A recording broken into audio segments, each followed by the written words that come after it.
Bom dia, gente. Iniciamos nossa aula agora, nesse momento, falando um pouco sobre os recursos hídricos do planeta, a questão da água, principalmente. No último dia 22 de março, a ONU comemorou e comemora nesse dia o Dia Mundial da Água. E aí não há nada melhor do que falar sobre isso, do que trabalhar a ideia de como a água ela nos traz vida, nos traz segurança hídrica, principalmente. Nós estamos passando por um momento de alegria em nossa cidade, apesar da condição da pandemia do coronavírus, que é o reabastecimento da água de Boqueirão. A gente passou alguns dias aí, alguns anos atrás, com uma crise hídrica severa em nossa cidade, e a gente começa a observar que há uma nova recarga desse manancial. E isso para a gente é um motivo de muita alegria, por esse motivo, porque a água de fato é vida. Então vamos iniciar a nossa aula. A legislação brasileira, ela trata do tema dizendo que todos têm direito ao meio ambiente, ecologicamente equilibrado, bem de uso comum do povo e é essencial à sadia qualidade de vida, impondo-se ao poder público e à coletividade o dever de defendê-lo e preservá-lo para a presente e futuras gerações. Então isso é a essência do que a gente chama de desenvolvimento sustentável. Quando se tratou dessas questões na década de 80 e se colocou em evidência o relatório Nosso Futuro Comum, ele trouxe, inserido nesse contexto, o conceito de desenvolvimento sustentável, que é preservar, utilizar, cuidando, para que não falte para presente e futuras gerações. Então essa é uma necessidade que nós temos. Afinal de contas, nós queremos um mundo equilibrado para viver ou nós queremos um mundo degradado para viver? Então a gente pergunta isso, Nós queremos esse mundo equilibrado, como diria a teoria da hipótese Gaia, um mundo em equilíbrio, onde as interrelações de atmosfera, litosfera, hidrosfera estão em constante interação e são capazes de recriar a vida e criar a vida, ou nós queremos um mundo degradado, cheio de impactos ambientais, onde não temos nem certeza do futuro que nós teremos aqui pela frente. Então essa é a preocupação, principalmente com o recurso hídrico, já que a água ela é essencial à vida. Ou seja, a vida ela surge no planeta através da água. Quando nossas mães estão gerando um bebê no seu ventre, o líquido amniótico é que é necessário para trazer a vida aquele bebezinho ali. E aí também fala que ela se encontra em grande proporção em animais e vegetais e no homem também. Não é diferente disso. E aí ele fala que 3/4 da superfície terrestre ela é completa por água, ela é formada por água. Ou seja, nós somos aí a essência disso. Temos um problema sério também, que é uma boa parte dessa água que utiliza no nosso dia a dia, ele é gasto de forma inadequada. Ou seja, a gente vai jogar fora a água tratada, jogar fora uma água que deveria estar sendo preservada ou guardada para o futuro. Afinal de contas, ela é um recurso natural, renovável, porém temos que lembrar que esse recurso natural renovável ele é um recurso finito. Ele pode acabar se não for bem cuidado, se não for bem tratado. Então vamos à frente. Então o slide mostra que a maior parte da Terra é formada por água, sendo que 97% dessa água está nos mares e oceanos, ou seja, é água salgada. Não quer dizer que não tenha utilidade, ela tem utilidade sim, certo? Ou seja, essa água salgada ela é utilizada muito para pesca, para a navegação marítima, para o lazer náutico também. Então sempre existe lá uma condição de usufruto dessa água. A gente vê aqui uma parte da água doce, de uma catarata, e essa água doce ela tem uma função. A água doce, quando ela chega ao mar, a função dela é manter a salinidade em níveis adequados. Até porque se houver lá um descontrole da salinidade, teremos também uma consequência que são os impactos ambientais advindos dessa alta salinidade, vale salientar.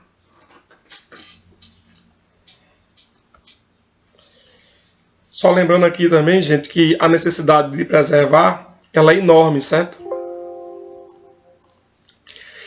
Até porque, se 97% dessa água salgada apenas nos resta 3%, sendo que 2,7% é água doce, que se encontra a parte nas geleiras, outra parte nos lençóis subterrâneos, certo? Outra parte aqui, ó, ela vai estar nos rios e nos lagos, 0,3%, e 0,1% na atmosfera. Ou seja, nós temos uma grande quantidade de água, mas nem toda ela é disponível para que a gente possa usufruir desse recurso. É uma água também que está mal distribuída, né? Água salgada, água doce, né? E apenas uma pequena parte aqui, ó, nós temos nos rios. O caso brasileiro é um caso espetacular. Nós temos uma boa parte, praticamente 15% de toda a água doce do planeta, só que a nossa condição é que nós temos água em rios, e aí não temos água em lagos. Isso também é um grande problema, tá? Não temos água armazenada, a nossa água é água corrente. Então ela vai chegar, desaguar no Oceano Atlântico principalmente. Então isso é um problema a longo prazo, porque não temos águas estocadas. É diferente, por exemplo, do caso do Canadá. O Canadá é um caso à parte, porque eles têm uma grande riqueza em lagos e nós temos uma grande riqueza em rios. Isso é um diferencial quando se trata da questão da água. A disponibilidade de água doce no planeta, ela também se mostra desigual em várias partes do planeta, tá? Observe que na porção mais ao norte aqui, ó, onde há congelamento dessas águas, elas são disponíveis, mas é bom lembrar que são águas congeladas, tá? Aqui na porção também, ó, das áreas elevadas, dá para encontrar essa quantidade de água congelada, sendo que nas regiões da África subsaariana, da África do Norte, por exemplo, uma parte da Índia, nós temos aqui uma escassez de recursos hídricos, inclusive na própria região da China. Por exemplo, aqui no norte da Índia, na divisa com o Paquistão, com a China, há uma disputa hoje por recursos hídricos na região da Caxemira, já que uma parte das águas que descem do Himalaia, quando ocorre derretimento das geleiras na região, elas são disputadas a peso de ouro pela China, pelo Paquistão e pela Índia. A gente pode afirmar, inclusive, que as próximas guerras, os próximos conflitos, não serão por petróleo. Eles serão efetivamente por água. Então, posso ficar bem claro disso. Das regiões mais carentes de água que nós temos no planeta, a região do Saara e do Kalahari, temos uma grande área territorial, e essa área territorial, infelizmente, pouco abastecida por água. A região da Península Arábica, e aí aquela máxima que diz lá, é rico em petróleo, mas pobre em água. Ou seja, é mais caro comprar água na região do que comprar petróleo ou seus derivados. E na América do Sul, a região do Atacama, no Chile, é quem sofre principalmente com essa falta do recurso hídrico. Quanto ao Brasil, nós temos uma grande disponibilidade hídrica na região norte do Brasil, é onde nós temos a maior oferta de água. Lembrando, é uma rica bacia hidrográfica, a bacia amazônica, o Rio Negro, o Rio Solimões, que vão encontrar aqui e formar essa bacia hidrográfica. Lembrando que uma bacia hidrográfica ela é formada por um rio principal, seus afluentes e subafluentes, e eles vão desaguar, e aí um detalhe, né?